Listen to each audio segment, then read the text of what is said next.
All right, hello, hello, hello. How's everybody doing? Back in working on the new VTOL here, so I want to get this kind of up and running to where we can fly it. So we're gonna take most of Squab or Pigeon. I can kind of use either one, and we'll go from there.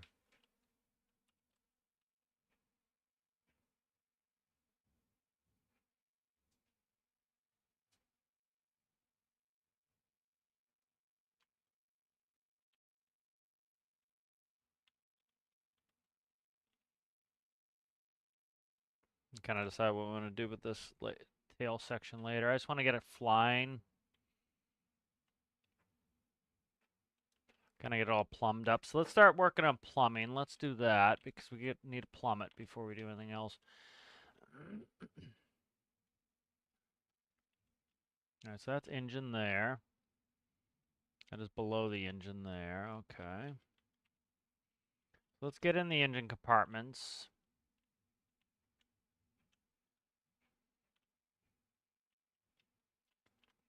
We got 2 spots ahead and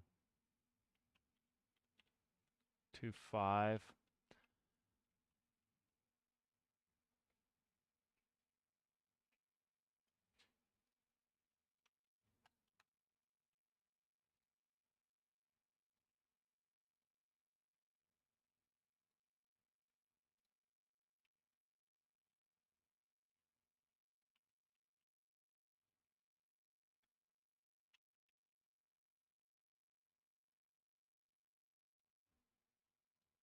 How's it going there, Echo? Good to see you. It's going well. I'm working on my new big VTOL here. It should be fun. Get symmetry on before I cry. There we go. Perfect. So let's see what we have in here. We've got, oh my, let's see. Trying to count cylinders here. 1, 2, 3, 4, 5, 6. Perfect. I love 6-cylinder. I love a 6-cylinder. All right. Good, good, good, good, good, good, good.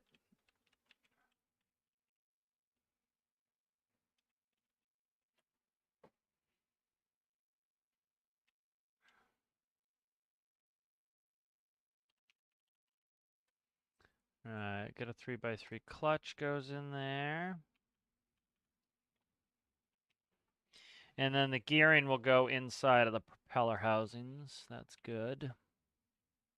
We're going to do a cross shaft. So I got to see where I want to put that cross shaft there. Oh, that's going to be about perfect. All right.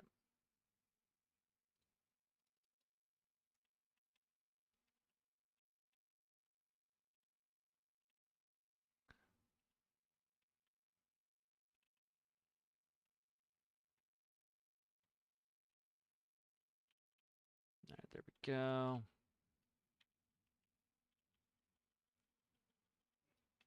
All right, good. That's the cross shaft.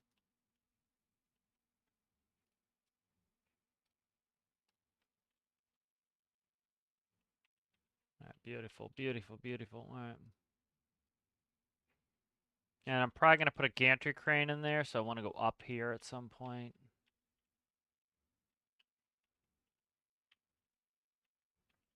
I think what we'll do is this, actually.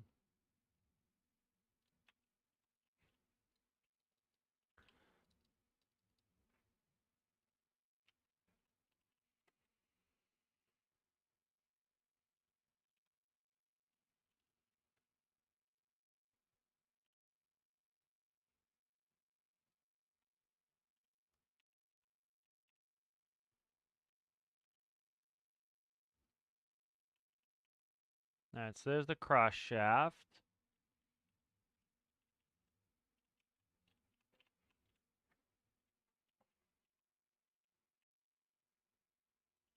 Right here.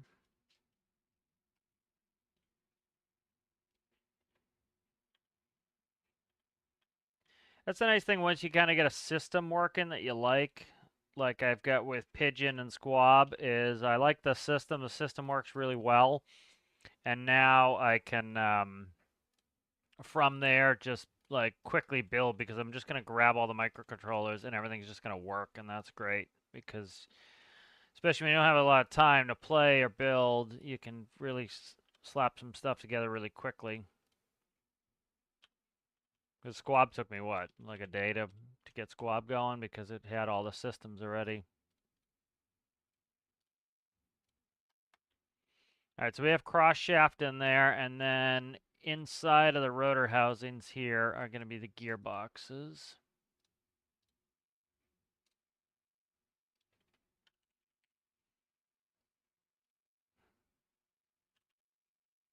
All right, there we go. I should be able to run those up pretty high. And I think I just need one as -1. And for the rotor brake.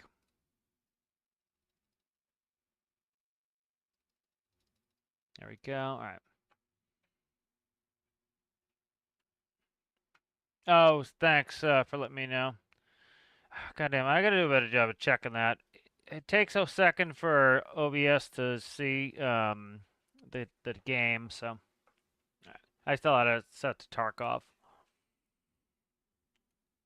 All right, so there we go. Those are plumbed.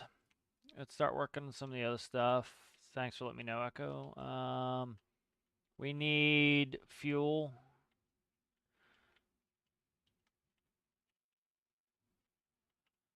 All right, let's go. Put a pickup here.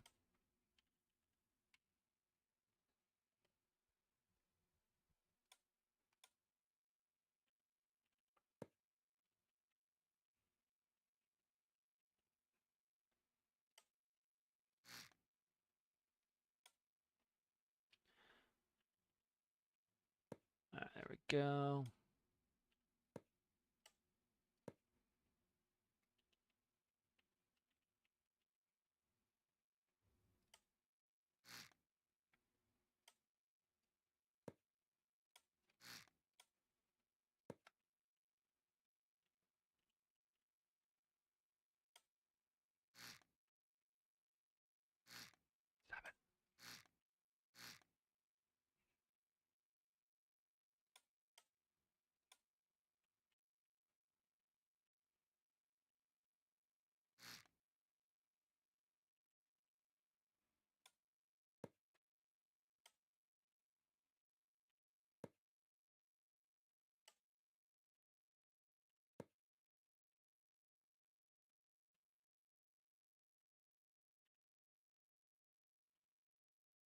Which one's this? Is that a meter or a spawner? Meter, okay.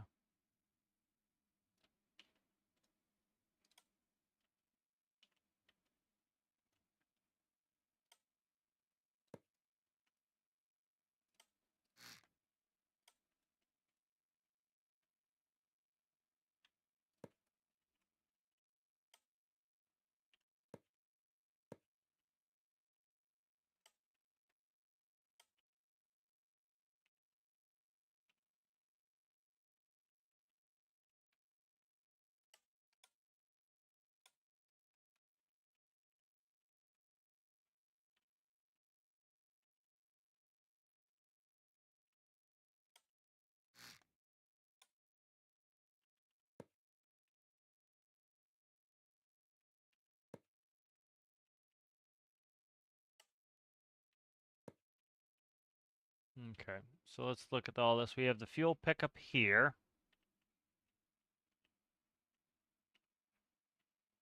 And we need a fuel pickup here.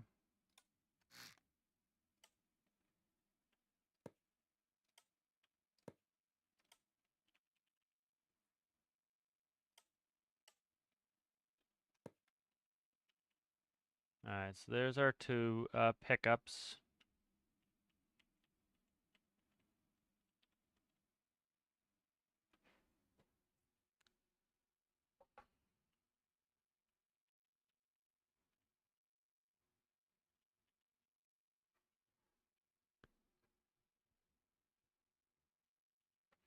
We'll work on crossflow later, but that's just to get all the fuel connected. What is this shit?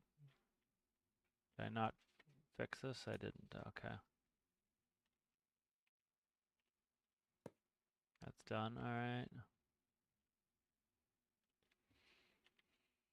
All right, so that's all our fuel pickups there.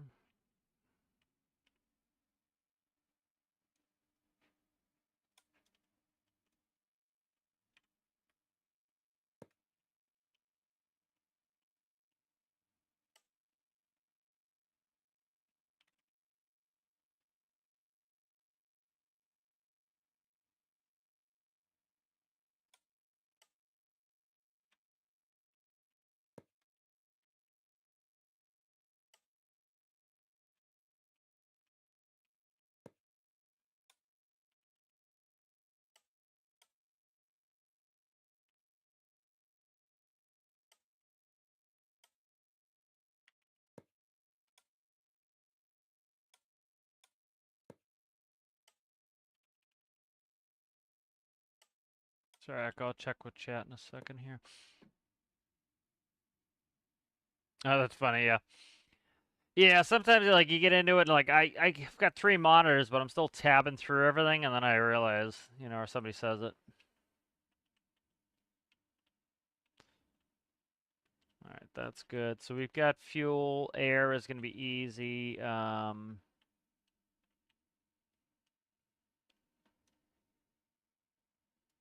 Let's do starters.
I'm gonna try heatsink. They work best with water, of course, but just playing with them, see if they'll work for me here. I like the look of them. That was a big part of it. Was just the look. I usually use the small coolant manifolds because I like the look of them. I like being able to look into the engine, and because I usually use these. Nope. Let's see. I use these radiators here. I wish they had a big version of this because I like that. You can look through it. I could try XML it in there, but we'll try heat sinks.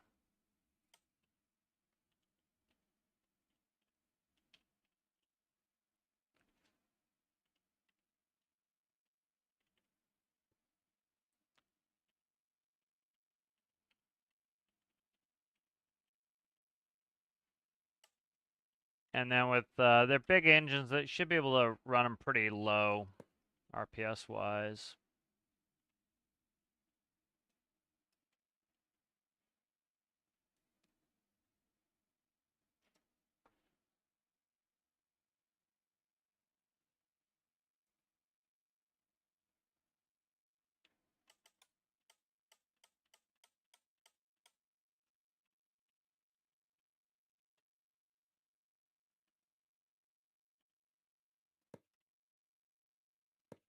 Might try just this.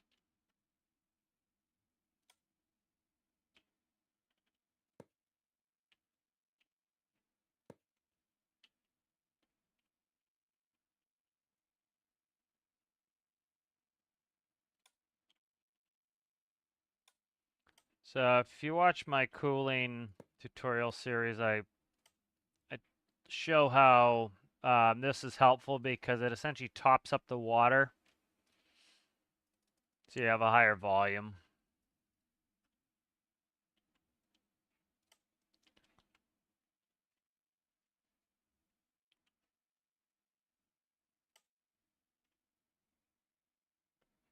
Shit, that's not gonna work because of the angle. Damn it.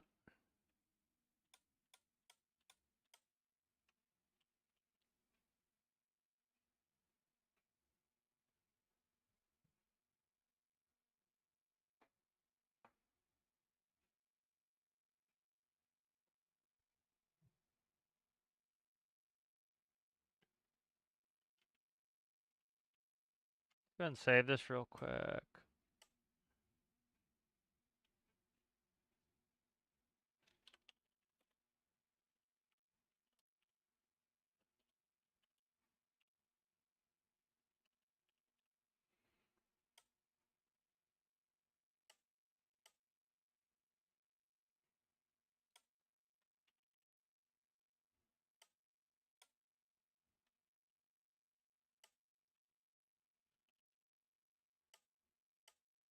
All right, the heat sink is what it is.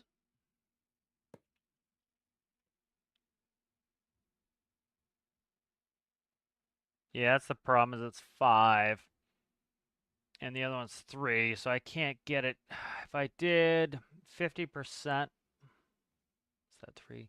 Might be able to get it to do 50% on either side. I don't think so though. Let's look. I don't think I can do that.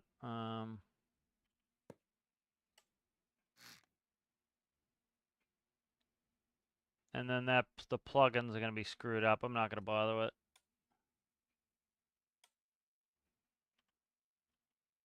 I get the plumbing the way I want to get it though.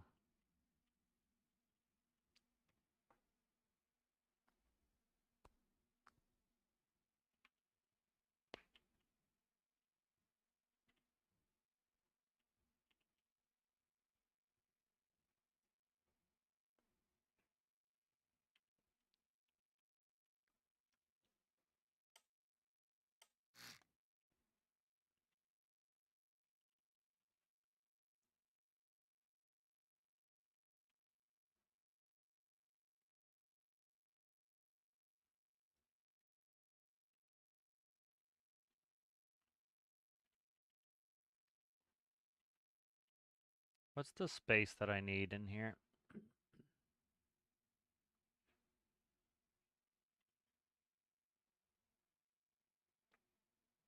I think if I did 1.5s, I might be able to get it to work. Let's play with it.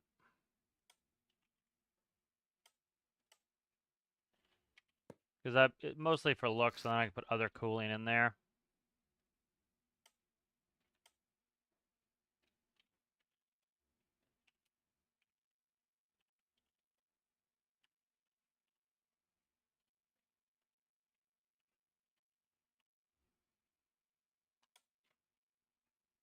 See what I can do here.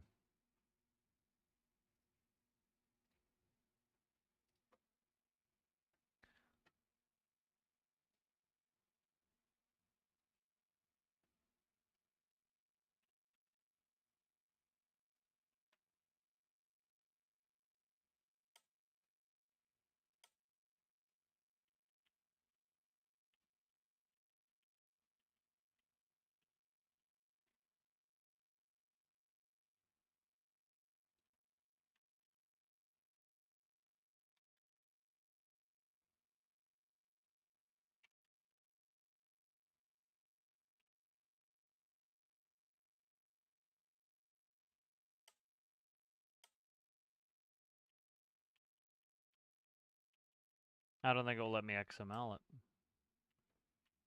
Doesn't look like it's letting me XML it.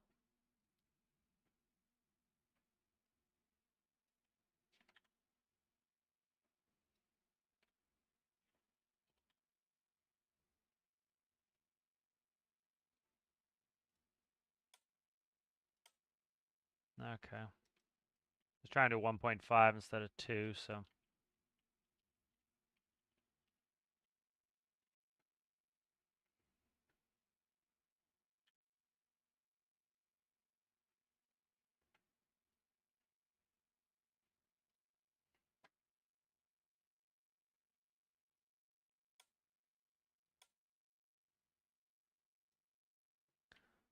See, the problem is I don't know if the pipes need to go back where they were.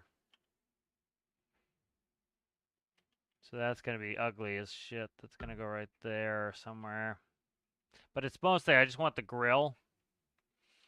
So let's try that. I just want the look of the grill, and then I'll go ahead and I'll use something else inside to cool it. But I just want to see what the grill looks like. Because I want to be able to see into the engine. That's like kind of the, they're kind of the design language of Pigeon, Squab, and this are going to be all kind of the same family. So I want to have that design language together. That's going to stick through there.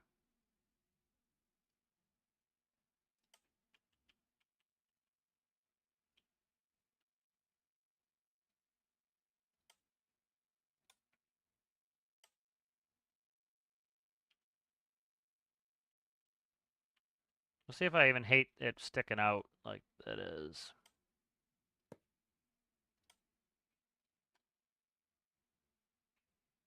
Find one of the original blocks to put this on too.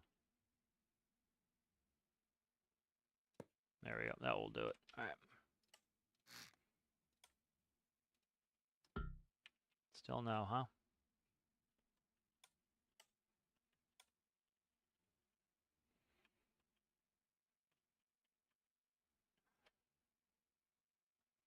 I have to move the whole engine back or the front of the nacelles forward to not have the clipping. I don't hate the clipping though, actually. Actually, if I went less than, here, let's do this.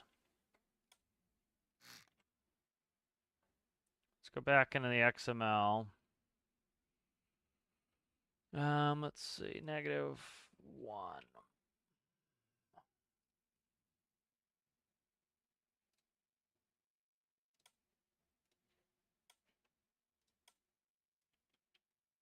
Is it because I also thicken them? It's not that one. It's this one here. I know you guys can't see this, but just quick XML in them. Not gonna bother.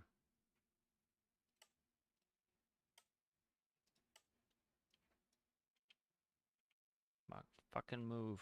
Starts slowing down. There we go. Thinned it out again.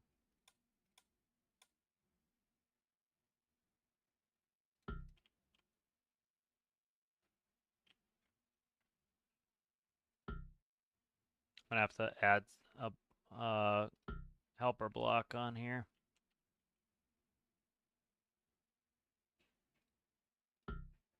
for merging.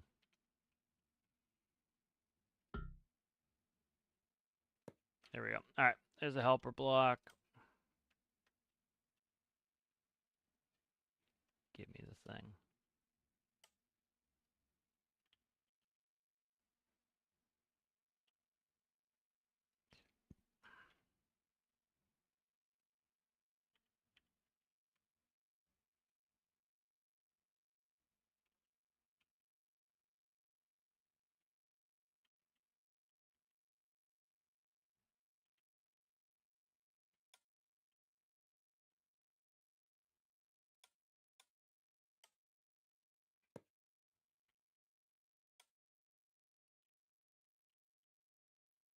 All right, good. I like that better, and then I can do some cooling inside.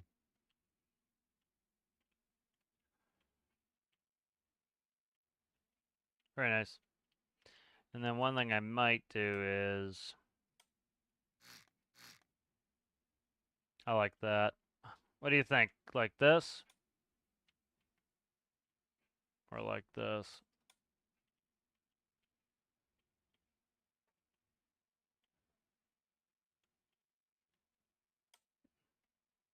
This I think looks goofy if I do that. Actually, that's not too bad. We'll see.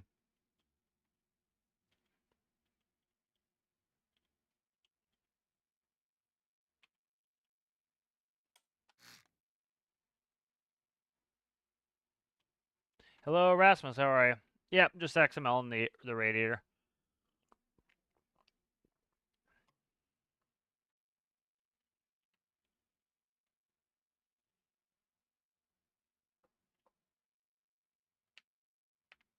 Yeah, no blocks at the bottom half. Yeah, I like the asymmetry of it.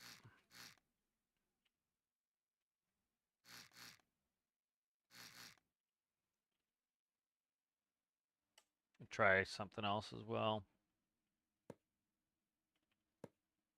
There's also that. That, I think, looks the best. Opens it up a little bit.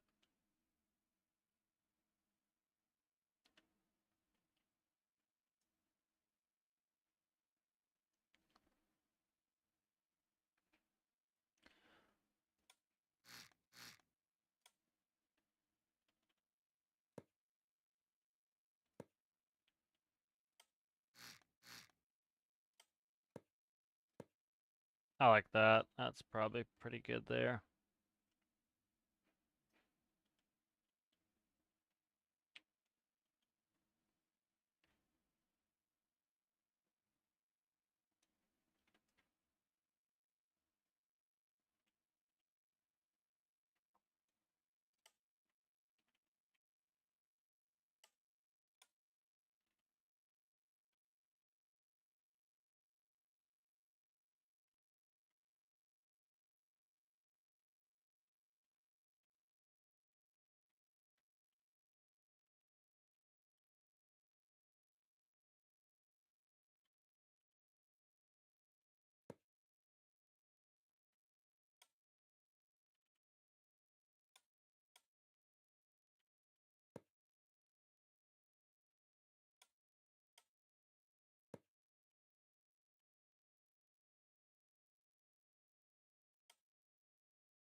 So the other ones, the Squab and Pigeon, I literally like, as long as both engines are running, I've literally need to have no cooling whatsoever. So I don't know if that's going to be the case here, but we'll kind of see and play it by ear.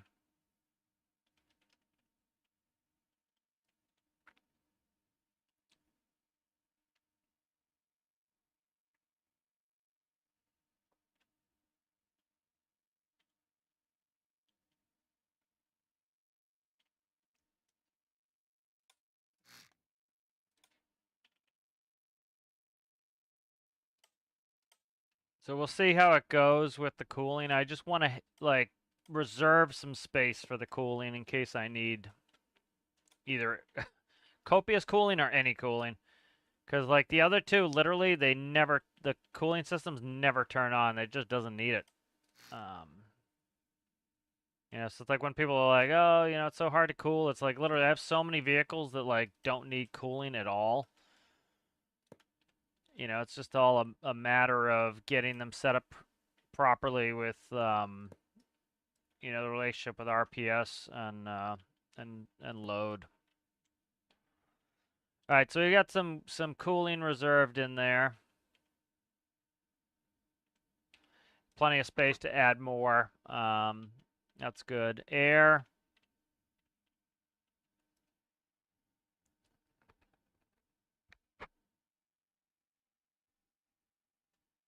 All right, let's see.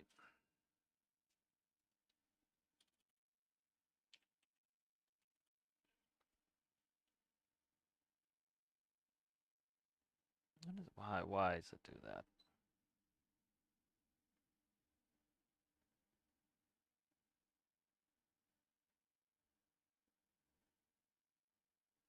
All right.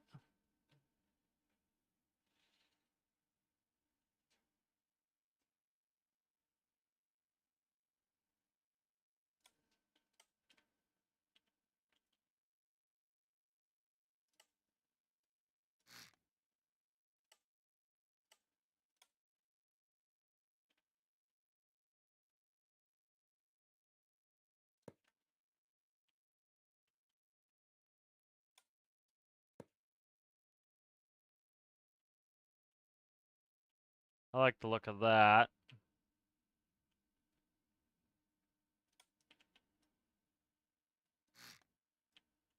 Yeah, I like the look of that.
For now, I'm gonna super it like this. I do like using impellers, so I might do that, but I don't know.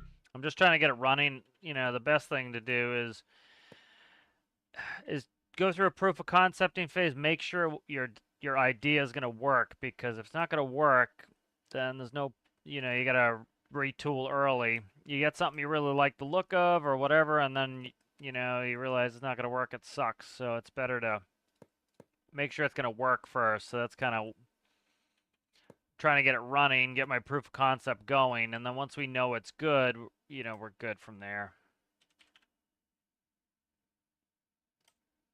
And we continue.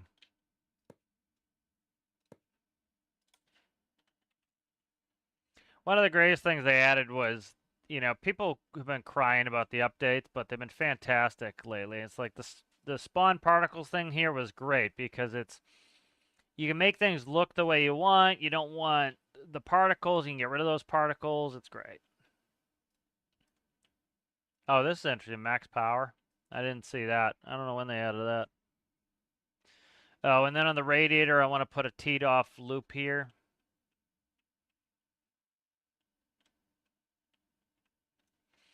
And put water.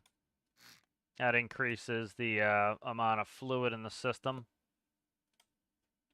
It's amazing, like, the number of people who they say something like, oh, this doesn't do this or this doesn't do this. And then, like, literally, it's like sometimes it's like literally a 5-minute test that you could do. And they kind of live with that in their head instead of like, oh, is that true? And then like 2 seconds later, testing it, like, nope, that's not true. Or oh, yep, that's true. And it's like, test.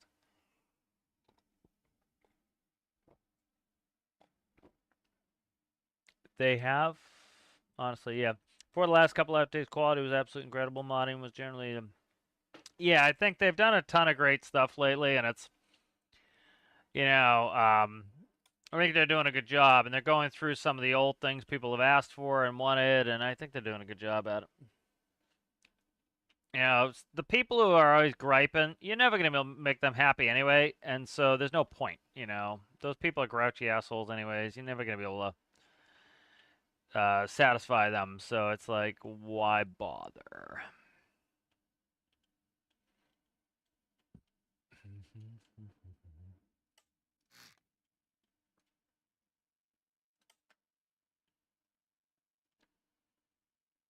All right, so we've got all the components of that done. So let's go ahead and save this as a backup. VTOL.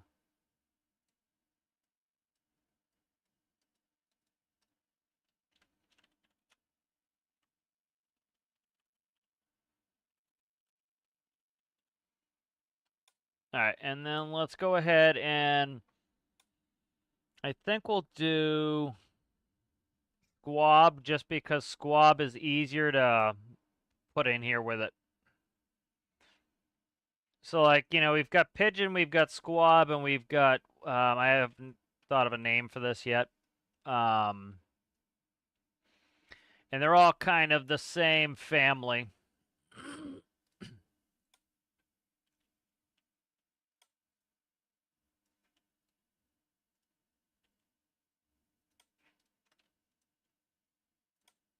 So this kind of family is the diesel, you know, helicopter here.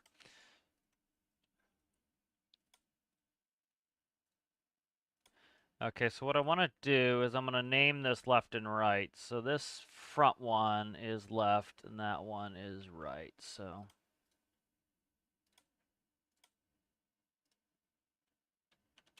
number one.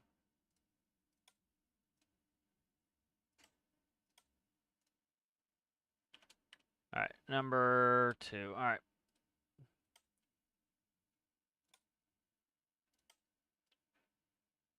Yeah, the devs have been doing a great job at keeping the game going and updating reasonably. And, again, they've got another game they're working on, so putting that into perspective, that's even more impressive that they, you know, have been doing this. And it's the smartest thing they could do. A lot of these grouchy dickheads don't understand, like, kind of the business element of it. It's, yeah, if you think about it, they've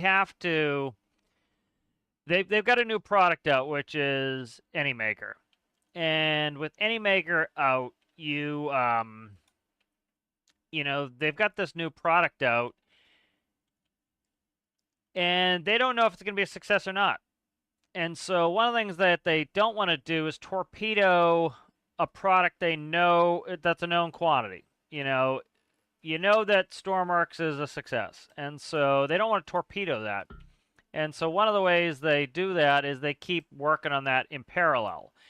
And they keep people interested in Stormworks. And then if they want to make whether or not AnyMaker is successful, which, I probably think it will be, whether or not AnyMaker is successful, they can then, they have a customer base for Stormworks that at some point when they want to build a sequel to Stormworks, which I think they'll do at some point, they can do that, and they have that customer base ready, and they can do Stormworks, an actual Stormworks 2, and they have that customer base already baked in, ready to go.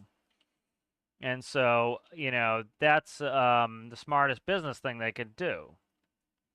And it appears to be what they're doing. They're keeping it going. You had a lot of people who were like, oh, the devs aren't working on what the hell's their other game called? Carrier Command. Well, like the Carrier Command community is like dropped off crazily, and like you have to keep playing the game in order to, keep it financially viable for them. And so like the Carrier Command community stopped playing, and so it's like, okay, well, why would they continue to spend a ton of time and support something that shows no earning potential for them? They wouldn't. And so, some have made the argument, oh, if they just, kept updating it, then people would play. Well, maybe, but you don't really have any evidence to that. And so that's part of the problem is, what they do know is that, they have Stormworks people are playing, well, they can keep updating that, and so like some of the people who've like that I think have a silly argument for Stormworks of like, oh, if you just boycotted it, it would be better. And it's like I think it's like the exact opposite. I think those boycotts don't help. Because it shows that oh well, we could spend all this money on this product that it looks like is dying. Why would we do that? Where if you keep playing something, they say, oh, though this has a consumer base, we'll keep rocking and rolling with this. I should move those. Because that's the quickest way to kill a game is to kill its customer base. You stop playing, you do a boycott, you do some of that other silly shit. That's the quickest way to kill a game is doing that. And people somehow, I would say, foolishly think that that's going to be helpful, and no, it's not going to be helpful.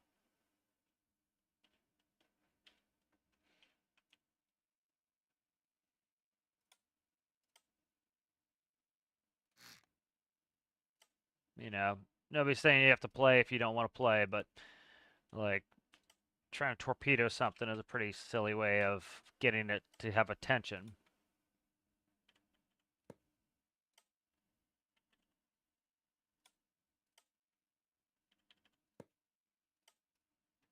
All right, there we go.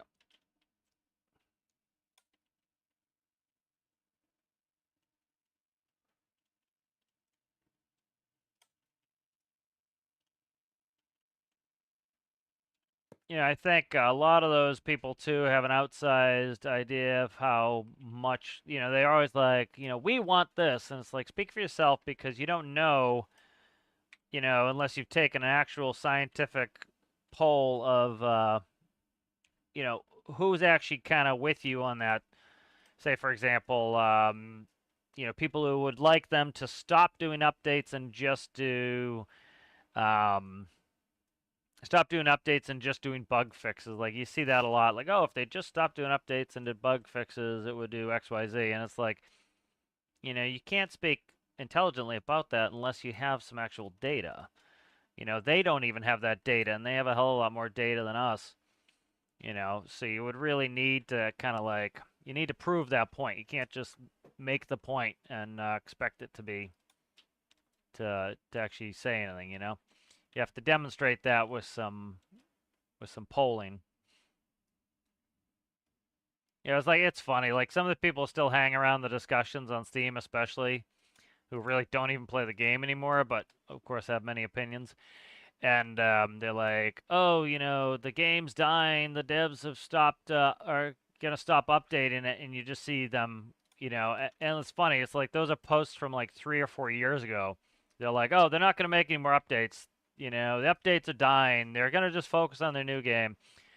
And every time the devs are like, "We're still continuing Stormworks support for a long time." Very explicit. And like you see that post like from 3 or 4 years ago saying that, and those people look silly. And they continue to look silly and silly and silly because it's like, why would we believe you? It's like you keep, you just keep saying these things. They keep just being wrong over and over and over again. Why would we take anything you have to say seriously?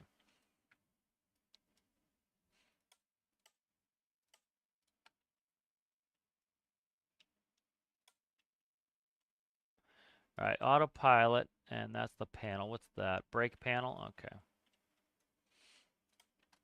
At some point, once I kind of, this pretty much refined this system, and I talk about the system like the Pigeon Squab, whatever this is called, system, where it's a twin engine diesel tilt rotor where the rotors don't go all the way forwards, they go about 45 degrees. This system is pretty much set up. And once I get the system where I think all the kinks are out of it, what I'll do is I'll take all the microcontrollers out and make it a module. So instead of having to pull it off of this every time, I just grab all the microcontrollers as one chunk. They'll all be together, making it so super easy to put them in. And that way, by making it nice and modular, it just makes it so easy to do a build. Like you have to build the shell of something and the interior design of the thing, and all the componentry is set, This makes it a hell of a lot easier. The nice thing is if and then all the connections will be made. So instead of having to go through and make all the connections, they're made.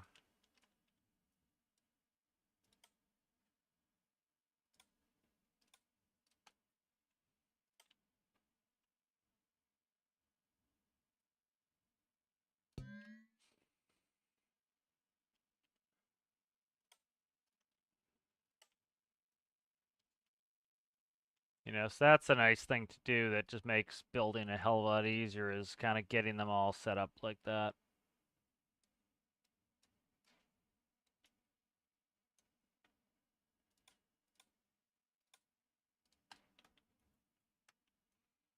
Like I would like to make at some point a maybe do a 4 engine and then do some sort of turboprop, and so then like you just pull the module. Like the turboprop would be easy. It would be all the same panel's just a little bit different in the engine logic. Let's get to a chat here.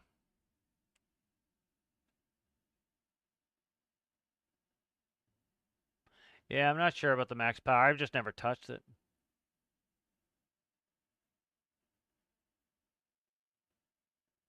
Yeah, like Echo's saying, people will they'll keep repeating the same thing without actually verifying it, and it's very frustrating. It's like it doesn't take long to test these things.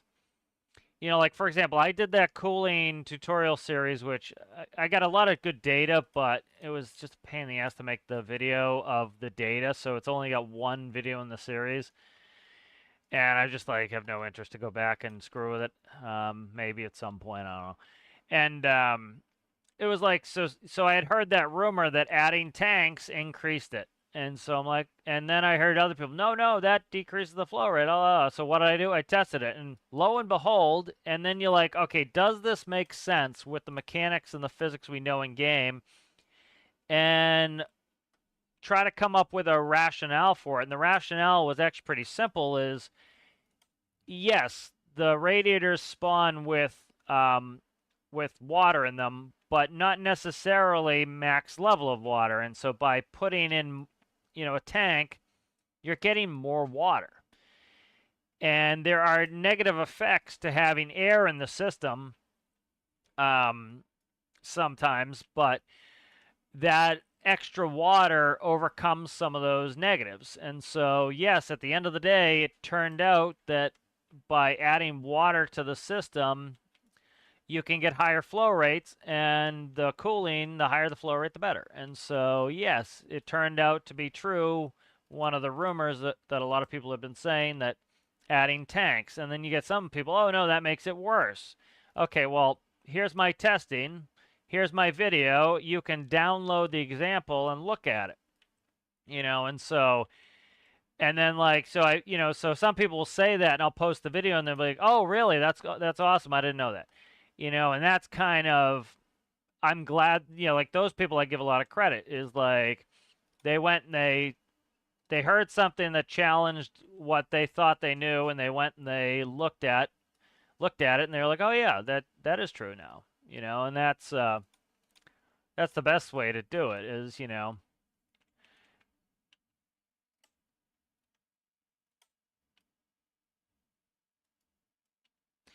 like there's somebody I respect in the Reddit community who like doesn't agree with my notion that venting tanks is something you should do. They don't think it has any use, but there have been tons and tons of people who they have the same complaint, that they go X number of kilometers or minutes, essentially as long as it takes for their system to get up to, as long as it takes for their tanks to get to 60 atmospheres, and they get a clog and they get no more fuel. And then once that happens, then you don't get any more fuel. Well, you get fuel starvation. And so if you vent your tanks, that doesn't happen. And so I've had a lot of people who've had that issue. I post the video saying, hey, vent your tanks, and they come back with, oh, that fixed it, thanks. And so, the person who, doesn't agree with my statement there, I get it, but I've got that, which is somewhat anecdotal, of all those people who've done that and it's fixed their system. It makes sense because you get a clog and oh, this is gross here. And you do X, Y, Z and it fixes it. So, until I see otherwise, that's kind of why, I think that works. So.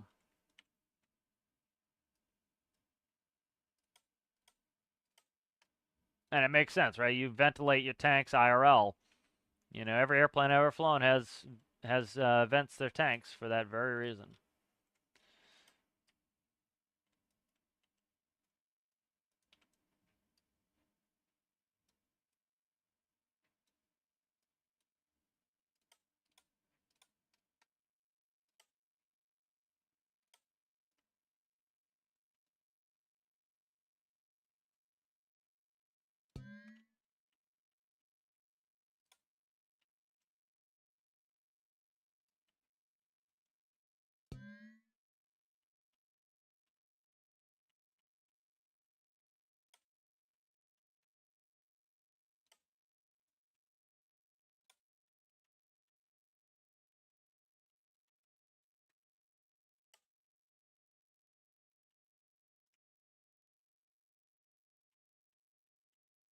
Like I was skeptical to a certain extent about using gearboxes on electric motors and tested it up. Yep, using gearbox electric motors will change the electrical use on it.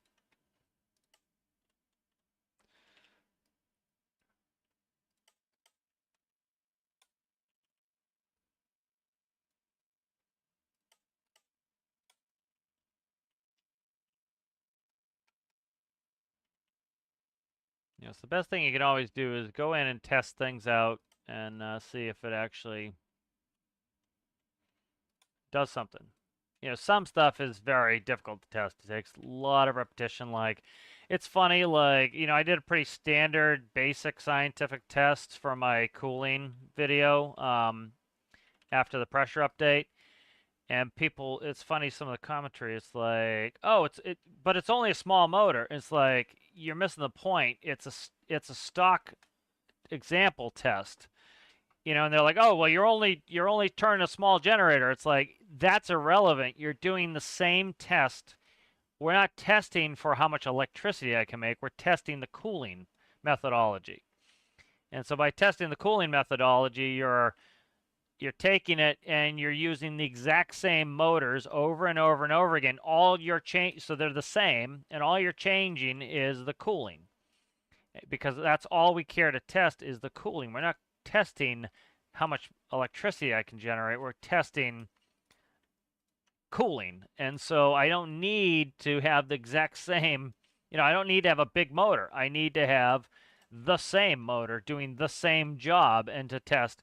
And they're like, oh, well, it's like, and like a lot of the data's there and it's just, I don't know. But, and then I post it so you can test it yourself and see if I made anything wrong. That's the whole thought process and science of you need to make a test repeatable. You need to make it falsifiable, meaning it's available to others to test to see if you made a mistake. Because especially scientists would love to take what you said, disprove it, and change it. And show that nope, this is better. And then good scientists are like happy that they were shown to be wrong because now they know the new and the right thing. And so that's one of the reasons why when I put out some of these tutorial videos, I post the example so that you can go and you can test it yourself. You can take the microcontroller, put it in your build, and see if it works. It's all falsifiable. It's all testable. You can test all of this.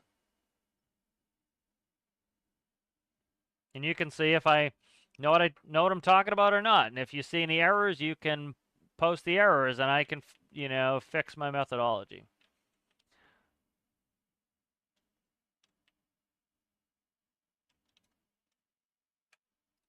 That's the great part about it.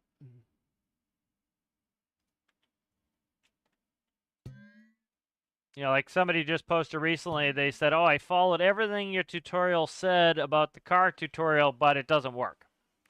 Okay, so I told them, like, first thing, make sure you connected all the nodes correctly. Two, take my microcontroller that I provided on the workshop, use that instead on your build. And if it works, there's an error in the microcontroller because the microcontroller I provided, if connected correctly and it works and yours doesn't, well, you didn't do something correct in the microcontroller. That's where your problem is. And that's pretty basic, testing of, okay, mine doesn't work. Let's try the other example. Yep, okay, the other example works. All right, I made an error somewhere in here. And then you can hunt down the error,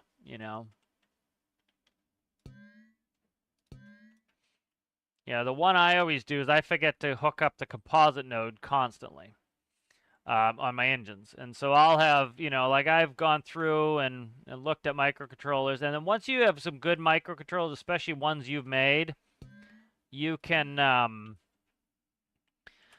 they work. It worked on this build. That's one, like, I just pulled the two microcontrollers off Squab. I know Squab works. So if something doesn't work on this, I know it's likely I forgot to connect a node or something because I know the microcontrollers for Squab work. So that's something you can do. All right, these lights here. I think Squab is pretty much good to get out of here. Let's just go ahead and make sure that these rotors are facing the same. So right, left. All right, this is going to be a problem.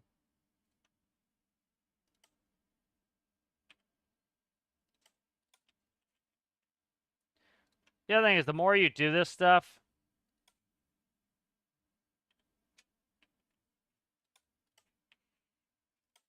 the more you know where to search for problems. Like, I knew to look at this to make sure that this was done right.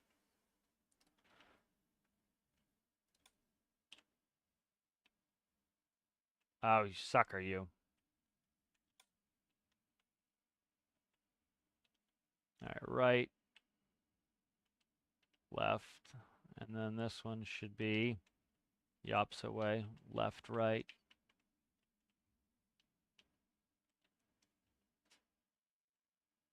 Yep.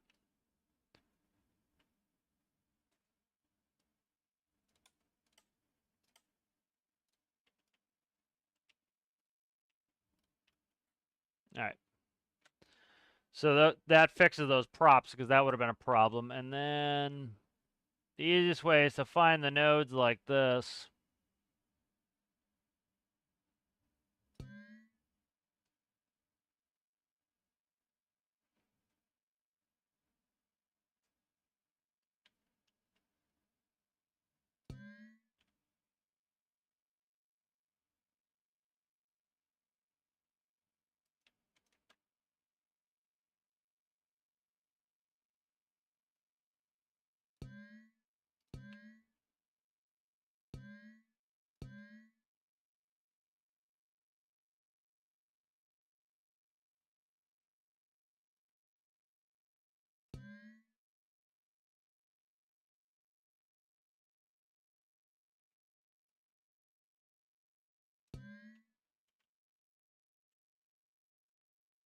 Yeah, it's like I caught that error there, that this was facing the wrong way. And when it crashed, I'm like, oh, what is it now? It's like, it's much easier to diagnose.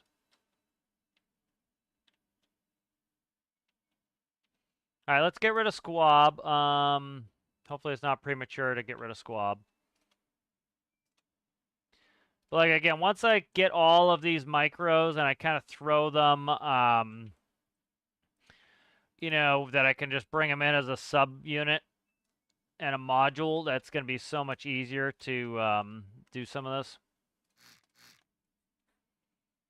All right, so hopefully we're good to go. I'm going to need infinite electricity, but I haven't hooked up any of the motor stuff, so I got to do that.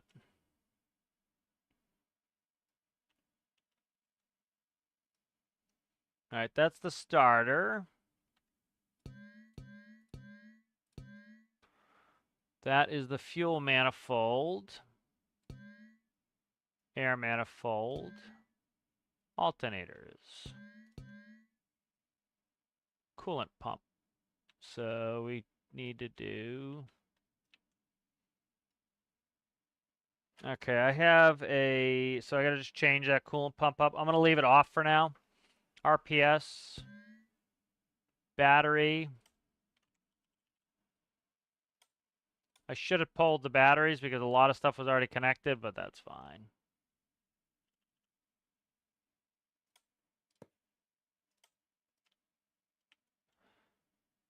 Battery.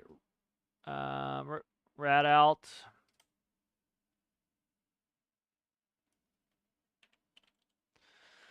Just gonna throw a quick rad alt on here. Rad alt's radar altimeter. It's just essentially you use a distance sensor. So it's the same thing in real life. You have it shoots a beam down, and the beam hits the ground.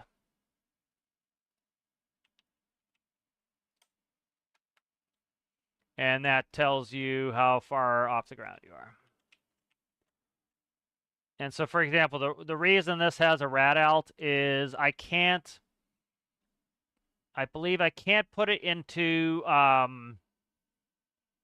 the hell's rad alt? Oh, it just goes on this one side. I can't put the engines, I can't use the rotor brakes, and I can't put the engines in ground idle when you're off the ground, so you don't accidentally, crash. Coolant pump will change up. That looks good there. Large fluid pump, that's fine.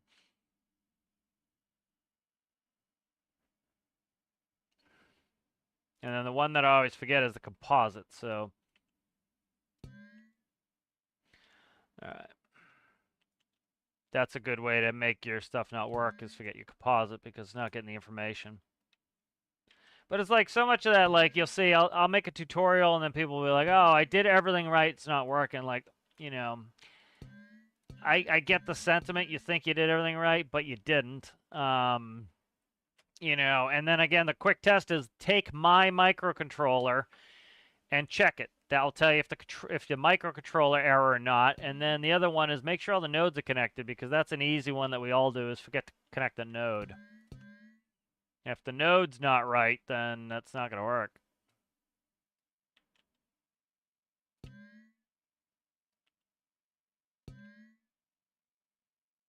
Like, rotor brake here is, I don't need to hook that up yet.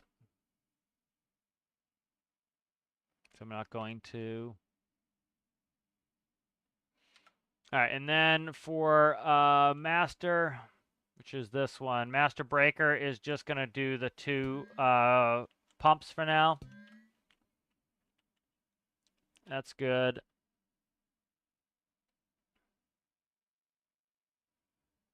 I think we might be ready for a start.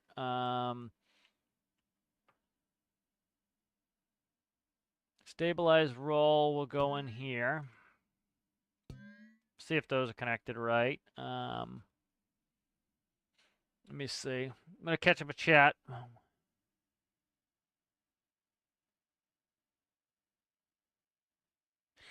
I think the sentiment that the community just keeps attacking them, therefore they should take the ball and run. I think I'm not a big fan of that argument, because the loud assholes keep complaining. Most people, like, if you're enjoying something, anything, a game in this case, you usually just quiet and play. Like, very rarely do you go and say, like I do it. I go in, like, the last update, I'm like, hey, thanks for the update, the continued support. Most people don't do that. They just go play. And so the problem is, it can be it can seem like, everything's negative, everybody's negative. But oftentimes, the negative people are very loud. And, the people enjoying something, it's not even games, it's just in general, everything, are quiet and just enjoying the thing. Like, I really like my TV, or, I don't really like my TV, but I like my TV. I didn't go and write a review of how great my TV is. But if your TV came and it was a piece of shit, the likelihood would be you would complain about it. You would piss and moan all day about it on the internet. And so you would definitely go tell them how much that sucks that your TV is no good. Right? And so it's kind of that thing, is it's a self-selection. This is the placement bug. I gotta go fix the placement bugs. So placement bug, oftentimes you'll hear, you kind of hear that revving. If I go and I delete out these, I just do them all just to be sure. But if you go in here and you go like this, and you delete all of your cylinders, and you delete all your crankshafts, you might not have to do both, but I do it anyways. It just takes me 2 seconds to do. And then place them back down. That fixes that. So that is a legitimate bug. It's some placement error bug. It's been around for a while. Once you hear it, it's kind of stutters. You can go ahead and fix, like, because I very rarely use 3x3s. I've been using them more now. I've been making some larger, like, land vehicles. Usually I do turboprops when I do large aircraft. I placed these wrong. And so, you know, I had built a 3x3 and I hadn't built one in a long time, and I was like, what is going on? And I kept changing a ton of stuff and doing all my testing, like changing air and fuel and microcontroller stuff, and nothing was fixing it. And then finally just like deleted and put it back in, and it was working, you know.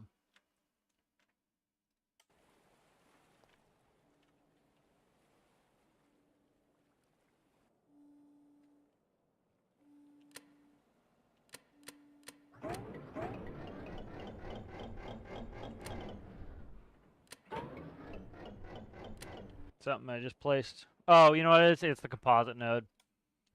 Composites and the RPS got disconnected on that, so.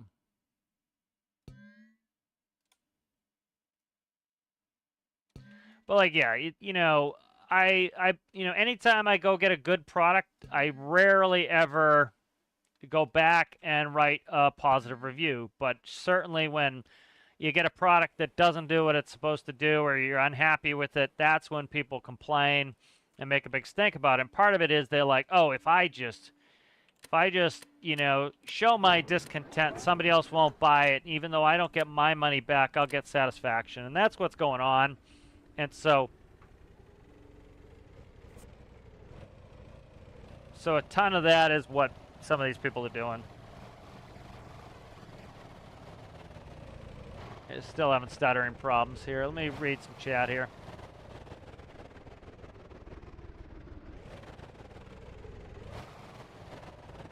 Well, there's nothing wrong with constructive criticism, but like, you know, you've got plenty of people who, I'm trying to see what's going on here. They are doing some stuttering still.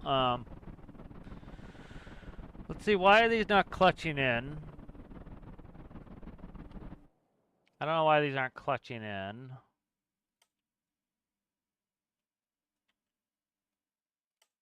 These have enormous engines, so clutch, clutch. All right, that's going there, going through here. All the way. This is a power pivot, so. All right, don't do that, you sucker, you. Yep, that's RPS. Let's make sure we have a good connection all the way in here. So I think that's where we have a problem right there. All right.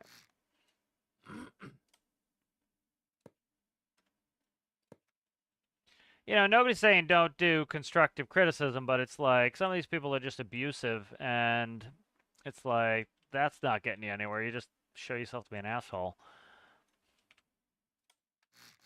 You know, and nobody says you need to kiss ass either, you know. That's an unattractive quality, kissing ass, but it's you know, when they do something right, like, and you like it, go say something nice, you know. That's how you get that's how you get more of what you want. Is you show that, hey, you did something right, so I'm going to reward you for that. You know, if you want the devs to keep going in a certain direction, show them some praise when they do that thing. This is just center of gravity problems I gotta fix. So. Let me see what CG is.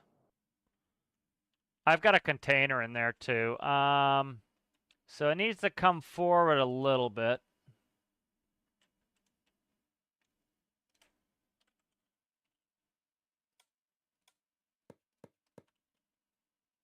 You know, it's frankly with any services, like, you like what they're doing, you know, tell them that, and they'll keep doing it, you know.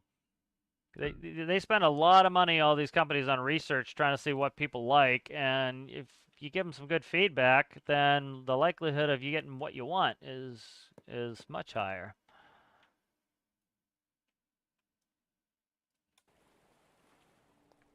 You don't give them good feedback, the likelihood is they'll be, oh, you know, we don't know if people like this or not. Let's try something different, you know.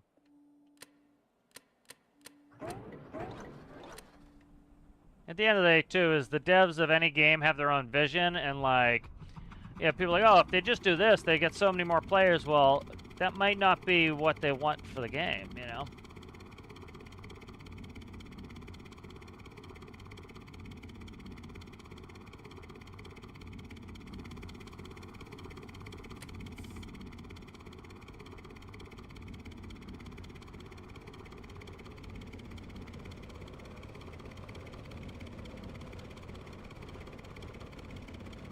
Why is down collective not doing shit? Okay, down collective's not doing anything. The fuck? Let's see. I gotta see what RPS this is running at. So I'm running 9s. So let's see. I don't want them any higher than 60. So 60 divided by 9. 6, the devil's number, 666. I love it. Let's go ahead and see. Max RPS is 20. Let's say 7.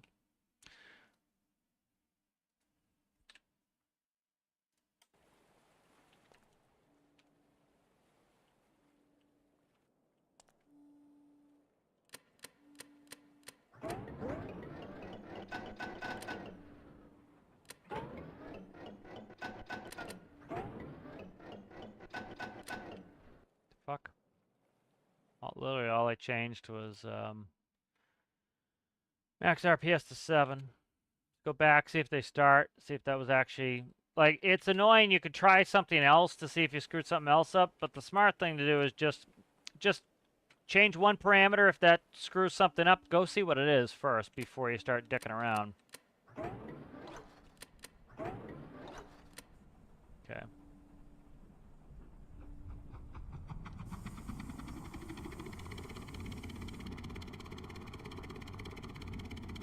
Alright, so I'm going to convert this to RPM.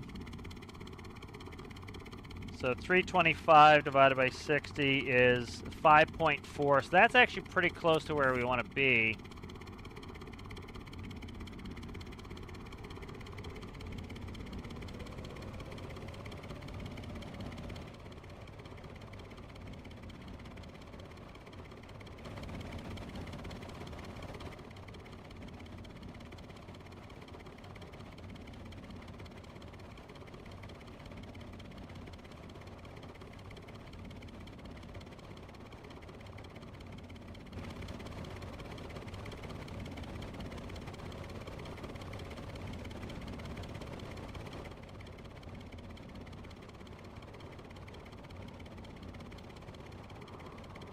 That's the first flight, so that's that's a cool thing.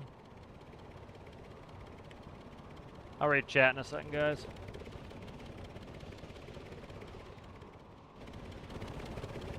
Definitely need some work here and there, but let's do this.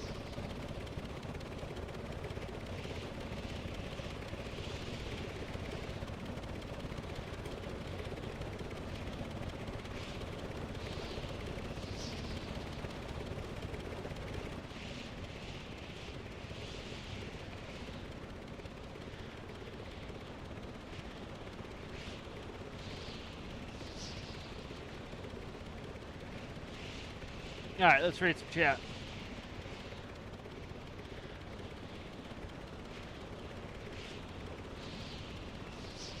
Oh no, I don't follow any scrap mechanic.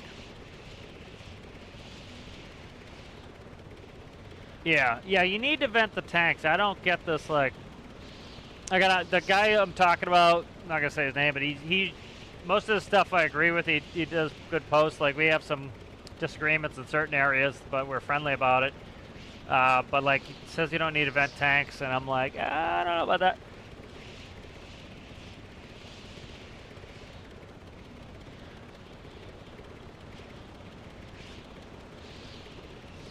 Yeah, I agree with Erasmus on that. Change priority of body, something like that. Like, let's really quickly look. Like, the other one that kind of bugs me a little. I'm not saying you're saying this, Rasmus, but like, it made me think of it. So like, look at the last update. So, holy Christ, that wind noise is loud. Stand by, guys. Let me fix that. That's driving me nuts. All right. Again, people complain about that wind. Literally, you saw it took me 2 seconds. Just shut that off, and you're good to go. It's like, so like, if you look at the last update, right? They did airburst. Now I have 0, 0, 0, less than 0 desire in this. I don't care. But guess what? The game's not all about me. I'm glad that people who like this sort of stuff got something, and I'm happy for them. It doesn't benefit me really directly. it benefits me indirectly that more people are playing the game, which keeps the game alive for me. So we can all be happy when that happens. But like, if you look, right, they added one thing effectively. They added airburst ammunition. Great. And then like the rest is them doing fixes, reworks, added validation, network data received, clients, out of bounds access, all this stuff. So that's all fixes. Look at the list of fixes. So when people are like, oh, they should just focus on fixes, they added one thing people were very happy about, and then that's all fixes. And you come down here, that's AnyMaker. But like, oh, they added some, they added the Hydrus, or this is updates to Space DLC, which one thing that's got me most excited about this is an update to Weapons DLC. This is an update to Space. I want something for Industrial Frontier. And so here's an update. They added the Hydrus and the hydrogen stuff. And then again, fixes. Lots of fixes. And you come down. They added something. Fixes. You know, so they've been doing fixes. Now you can say, oh, well, is it enough? It's never going to be enough. Unless they fix 100% of something, people are going to say, oh, it's not enough. But they're doing it. You know, they're adding fixes. They're adding new features as well. I think all that's great. Yeah, I know that particles come from the left engine. I've got a... It's not even the left engine. It's somehow there's liquid going in here, which I don't get. So I'm just going to shut that off. I don't know what... There's nothing in there. I don't know what that is. That's not even where the engine is. The engine's right here. That's just a nacelle. Let's see.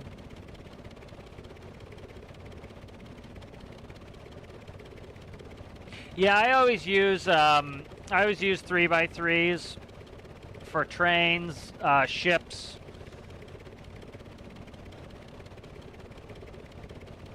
Yeah.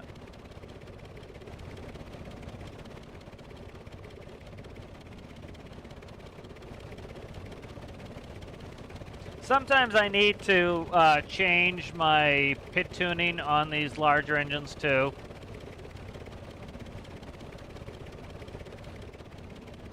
You know, I've got enough torque that I should have no problem increasing that. Like, look at the temperature. The temperature is very slowly coming up. We'll see if I even need it. I'm just gonna go hit the head real fast. I'll be right back. Let me turn the volume down. Game volume sounds a little loud. Be right back.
Alright, Heth returned. So I'm just giving it some stress testing at the moment.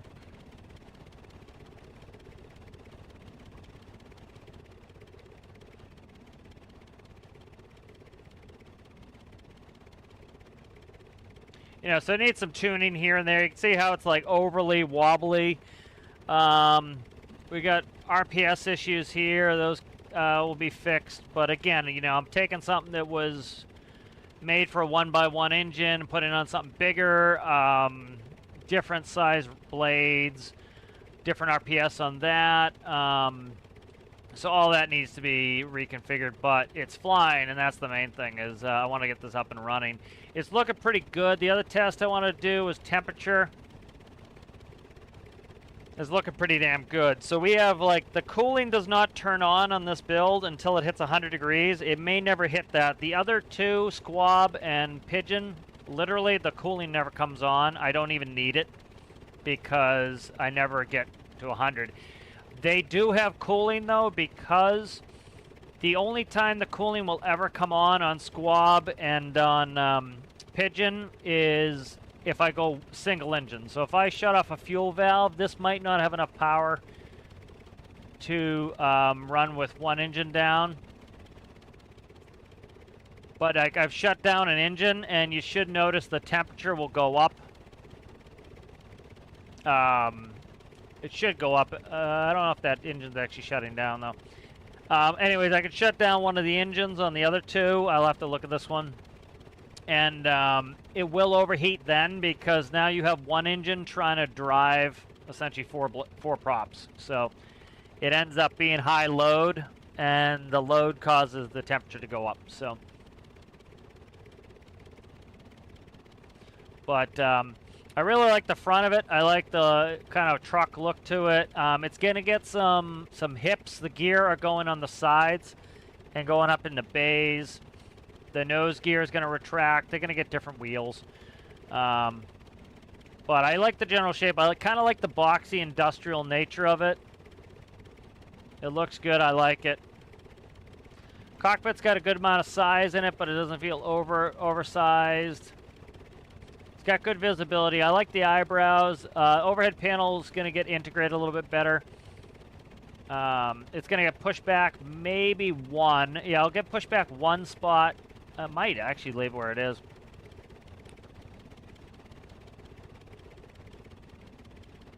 But yeah, it's coming along.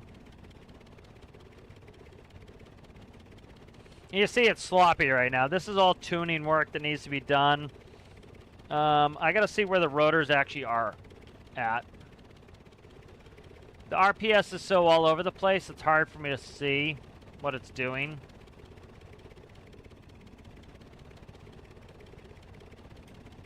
But it's functioning, so. Yeah, I don't know what the particles are on that nacelle, because there's no fuel going in here. Yeah, there's no fuel, so I don't know what that liquid is. Yeah, I don't know what that liquid is, because there's no fuel. There could be a leak here somewhere. I gotta check.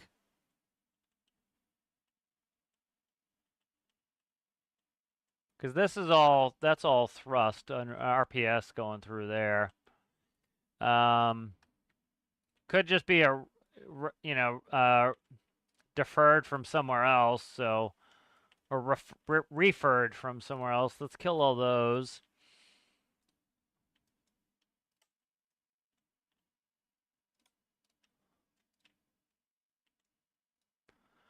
All right, and then, I don't screw with RPS too much.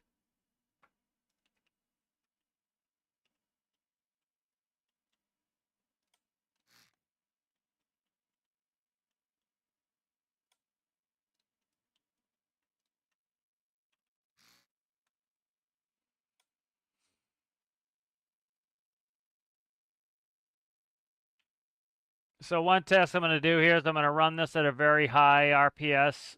So I'm going to go up to 2701. And this should really load up the engine. And so what could be happening is it's hitting the top of the RPS limiter.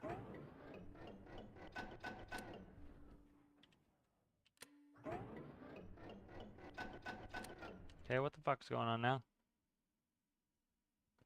Why is that not working?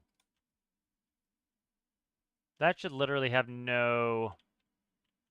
Should have nothing to do with it. Because that should be... The clutches should be zeroed. We can test this in 2 seconds. Cut that. And then now it's disconnected, so the clutch can't send the power out. But it shouldn't be the problem. Oh, maybe I didn't put master power on. I don't think I put master power on. I think that's all it was. It's one of the things that, so like when I build a new build and I don't have the systems yet, I make it really simple to test the proof of concept. The most annoying thing is that that conversion period where I have to go from like simple mode into actually having panels, because that sucks. Because like you were able to do like a test every 2 seconds, and now it's an absolute nightmare. So yeah, I think it was just banging on. No, it's starting to cause problems here. Let's see.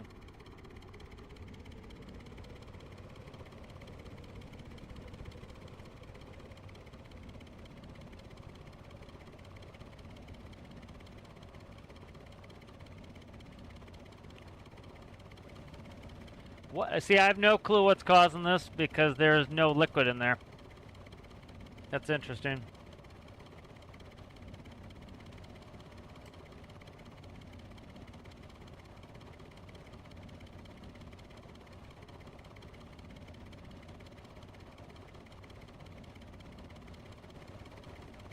It's not that.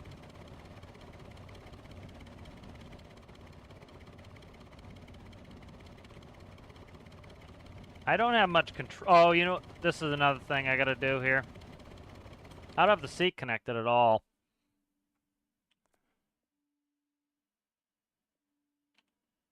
Let's do this.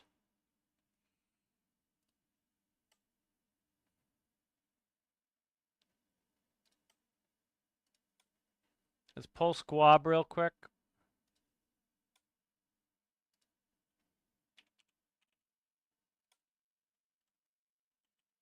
Let's grab squab's seat.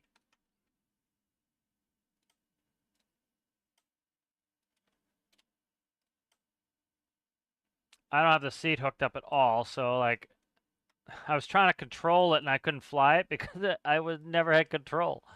And so I put the autopilot on, and then the autopilot was able to do its thing, but I wasn't able to override it. So I was like, why do I have no control? It's like I'd never hooked it up. Let's see. All right, that's that seat. All right, control harness, PID tuning, seat. Okay. All right, there we go.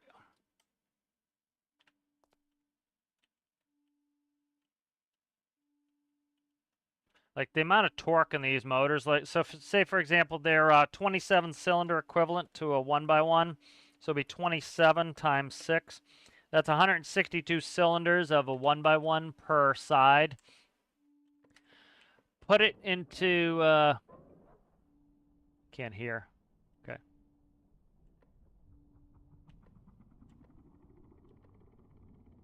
What's going on? I can't hear. Oh, I turned the master down too much.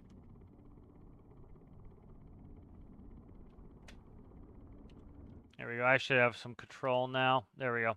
Because I remember I was trying to go down. I couldn't go down.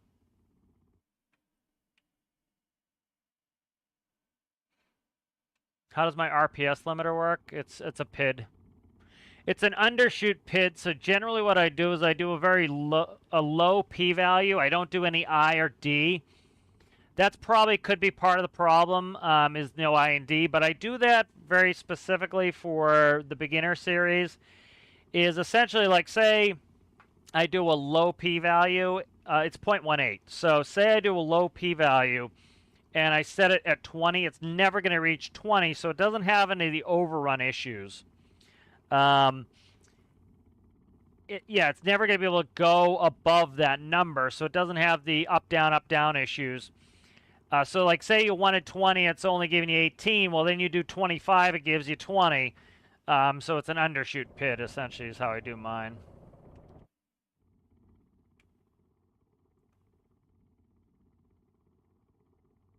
So, like, some of the sloppiness is caused by I tuned the gyro for the smaller builds.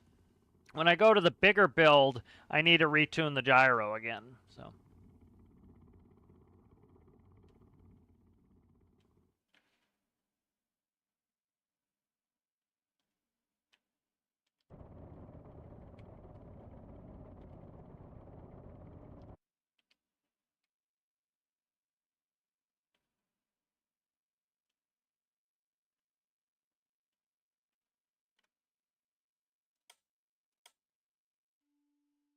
Here, I'll show you the RPS limiter. So essentially, you come in here. If you look, you put in your max RPS value here, and here's your up-down counter. So essentially, if it's in ground idle mode or it's in air idle mode, and the range is 0.3 to 1. 1 would be 20, and then the idle is 0.3 of 20, so 20 times 0.3 is going to be 6. And then it goes in here, it's whatever that number is, the multiplier, times the RPS. It goes into the set point. You have a p-value of 0.18 there, and RPS goes in there, and that's all it's really doing.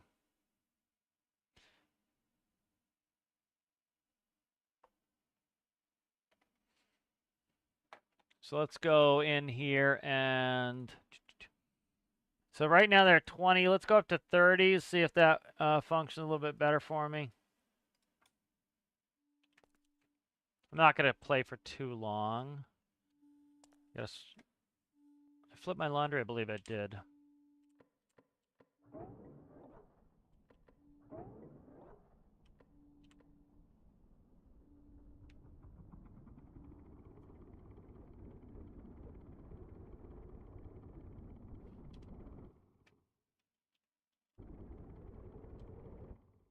So now with the, I gotta shut off damage or I'm gonna be in deep shit here.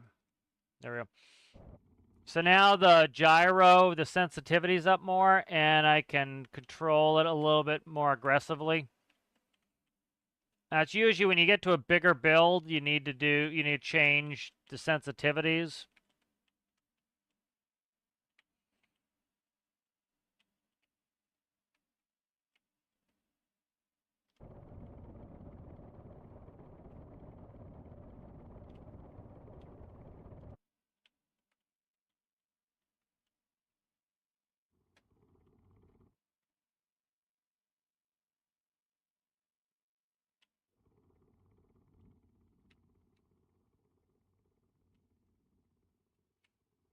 Yeah, especially like most of my stuff is from my tutorial series, and so I don't go into the Lua because that's like, you got somebody struggling to understand the concepts anyways, now you're going into Lua and trying to get them to do that, so it's like, it's a piece of cake. Pretty much the vast majority of all of my module engines run a p-value of 0.18, and that's it.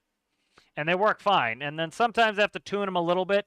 But again, so for a beginner tutorial series where you go in and you're like, oh, all I have to do is I put in the RPS that I want, and I put in the RPS that I have, and I put a 0.18 as a p-value, and boom, I have an engine that's running.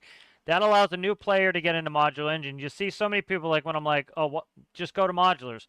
They're like, oh, modular is so hard. I'm like, no, they're not. Desired RPS,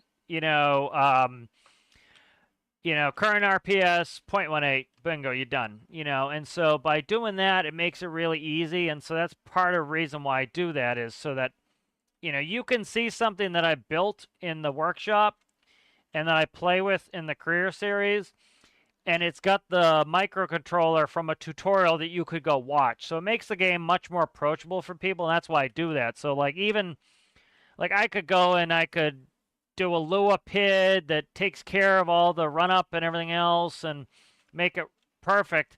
But then you've got a situation where the build that I just made in workshop and played with in career does not have the microcontroller that my tutorial has, and so somebody's like, "Oh, I could go build that," and they're like, "Why is it not performing the same way that his other build is?"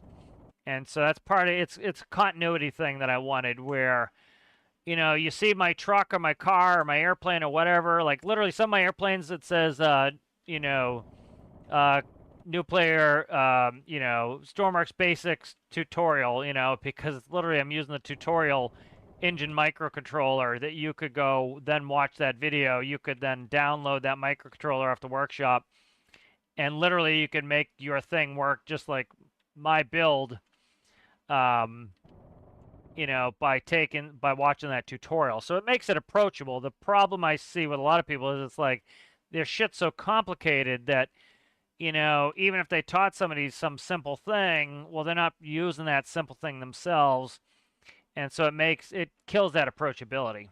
This functioned pretty well now. Needs tweaking, but worked pretty well. It feels heavy, which is what I like.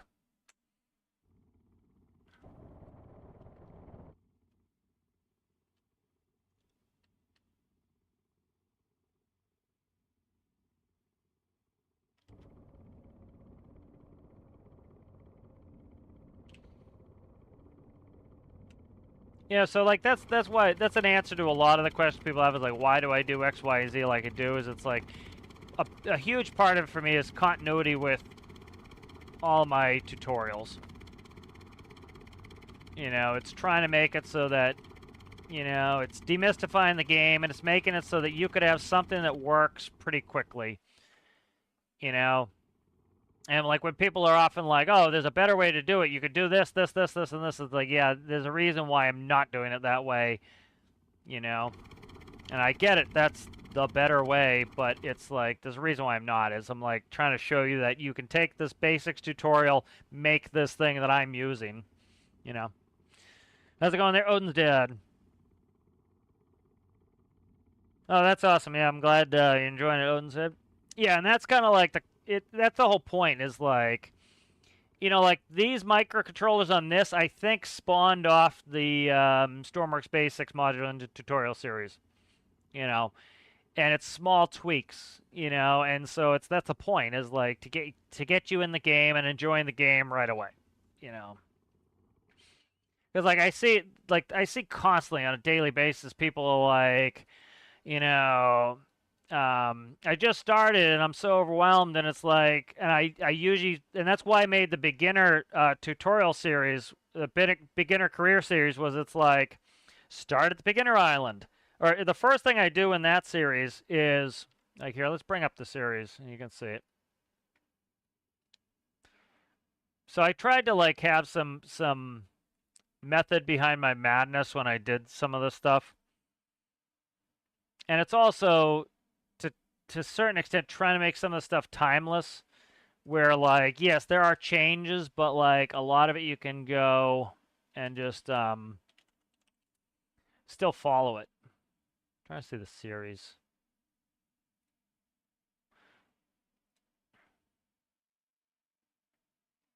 I'll bring it up here and I'll just kind of walk. I know some of you guys have seen this, but it's like, again, these are on here forever, so it's like somebody watches this later and would like to get into the game, they could do that. But like, yeah, if you look at the let's see, here are the videos of the new player career series. So the first thing I do is literally I go in there and like the first thing I do is, let's go in the video here. Like if you look, I show you the main screen setting up the game save. This one is so huge that people don't do, and it's like literally they're like, you'll have somebody, they just bought the game, they go, oh my god, I'm so frustrated that I'm getting shot at by enemies all the time. This game is no fun. It sucks. I'm putting in a bad review. I want a refund. And it's like, every game I've ever played, the first thing I do is go to settings. And for some reason people stop doing that. They stop going to settings, and it's like the first thing you should be doing in every game you ever play is go to settings and look at the settings and see what the settings are and set the game up, right? You should set up your graphic settings. You should set up your game settings. And so I show how to do that, and you go, oh, I don't want enemy vehicles. Checkbox, done. I don't want natural disasters, checkbox, done. I don't have to worry about that. You know, and people don't do that. Then they complain about, oh my God, there's a siren every 5 seconds. This game sucks. No, it doesn't suck. You didn't go in and do your part, which was to go through and set up the game how you want. You know, you need to go in and set up the game how you want. And then it's on you, you know, if you didn't do that. Character creation, entering the world, going over the map, showing how the map works, saving and backup saves. This one's a big one that people don't, that I added in there for a good reason. Like, how many people go in this, have you seen complain recently about, oh, I lost all my vehicles, boo, game bad. No, you bad. You know, you assumed there was cloud saves. There are no cloud saves. Don't assume. No. There are no cloud saves. You have to save. So if you save and backup, like here, I've showed this before. This is one of my folders with vehicle saves. I have a portable hard drive with even more than this. Like literally, some of these go back to, I did delete a bunch of these, but I've got some from 24. This is from 2024 right here. And it was copy 174, meaning I had 174 saves of my vehicles folder. This is why I don't ever lose my vehicles folder. I literally have it in like 3 different places. Adding custom menu, going over the custom menu, talking about the next episode, how fuel works. Okay. So like this series was set up to try to get people in and work. And so like the first one, the second episode is, you can see this is a long one. It's an hour and 37 minutes. It's creating a custom game for building, getting acclimated to the workbench, starting to build the boat, going over modular engine parts, starting to build the modular engine, microcontroller, setting up the throttle, programming the starter, programming the auto clutch. So you could literally, like, people complain when a video is more than 5 minutes long, and they go, oh my God. And then they wonder why they didn't learn anything. Like, if you ever, you know, if you go to college and you get a degree, it takes like 4 years because to learn something is complicated. And so you can go in and you can watch till starting to build the modular engine, and then you can go take a break, and then you can come back and go to start building the microcontroller. And then you can take a break and you can go through. Nobody's saying you have to sit here and do it all at once. And then if you screw something up, you can go back and rewatch a part. And then by the end here, you've done your first mission by the second episode. And then you go into the third episode and you're like, this one's a popular one because people have these issues with stability, but it shows you how to put in a stability controller for your boat. And like I like the screenshot I made because it shows like, this is what the boat looks like doing a wheelie, and boom, it's flat. So you see how many people are like, my boat's doing a wheelie. Oh my God, you know, game sucks. And I can send them this video, and then after a 30-minute video, they now will never have a boat that wheelies ever again. You know, this one is fuel. Like this one, I send up people a lot of time because, oh my God, you know, there's no fuel in the world. Brr, brr, brr, brr, game bad. You know, once you learn how to make a fuel-efficient vehicle and then go get fuel, it's not difficult, you know. But again, people just don't have that knowledge. And so this one was, somebody recommended somebody this last week on Reddit was, you know, people struggle with the map because they're so used to having a mini map in every game they play, which you end up just eyeballing the mini map the whole time. You don't look out into the world. And so if you want to have a mini map, yeah, you can build one or download from the workshop, or you can put a simple GPS in there that tells you what direction to go, you know. What was this one? What is this? Oh, gearing. This one was very popular. Gearing, because people are so mystified by gearing. And it's pretty simple. And, you know, once you simplify it for people, they know what they're doing, and it's not hard. Man overboard switch is something fun I like to add to all my builds. And this one was kind of fixing some of the pressure update stuff. But yeah, so like that was you know, a good tutorial series where you could get in there and like, and so one of the reasons I made these videos was people have a problem while I'm at work. I can't sit down, I can't open up my laptop and start Stormworks and download your build from the workshop and be like, why are you doing it this way? Why are you doing this way? You know, what's this about? Why did you do this the way? You know, instead I can be like, hey, You're having a problem with your modular engine, here's the modular engine tutorial series. Watch the series, fix your problem. Okay, you don't know how to gear your boat. Here's the gearing video. Watch the video, gear your boat. So I can like help people out by sitting at work. And literally I'll do that. I'll be at work, I'll have 5 minutes, and I'll see somebody being like on Reddit, oh, I don't understand gearing for my boat. And boat's a piece of cake to gear. All right, you just keep increasing the gear ratio until the boat goes slower. That's your best gear ratio for speed. If you want better fuel economy, just keep increasing the gear ratio and you're trading speed for fuel efficiency. And then if you keep increasing the gear ratio and you go slower and you want to go faster, you need a bigger engine, period. Simple. So, all right, I think let's wrap it up. Yeah, we'll wrap this up. But yeah, this is working pretty well. I'm content with it. Nope, don't go there. But yeah, this is coming along nicely. This is going to kind of fit in that niche. It's going to be a single container. I'm going to be able to take some land vehicles. This will be fun for being able to bring some land vehicles. Put some parasite craft in this, like container loaders, stuff like that. So this build's coming along pretty nice. So let's go ahead and save it.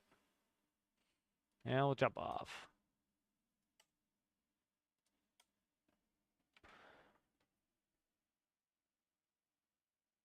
All right, let me just read some of the chat there. I know exactly what you mean. It's like searching for code in the internet, searching for how to open a file, and they should show how to write. Yeah, like some of the basic, like, it's funny, like, I could do, like, what some people do with their tutorial videos and try to make it 5 minutes or less for the Gen Z, no attention spanners, but I have no interest in doing that. Like, I've got my degree in aeronautical science. It took, I got out quick. It was 3.5 years. But, for most people, it took them 5.5 years to get that done. There's a reason why complicated things take you time. Like, I'm sure Rasmus is going to talk about all the coding stuff, how long that takes to learn all of that and get good at it. It takes time.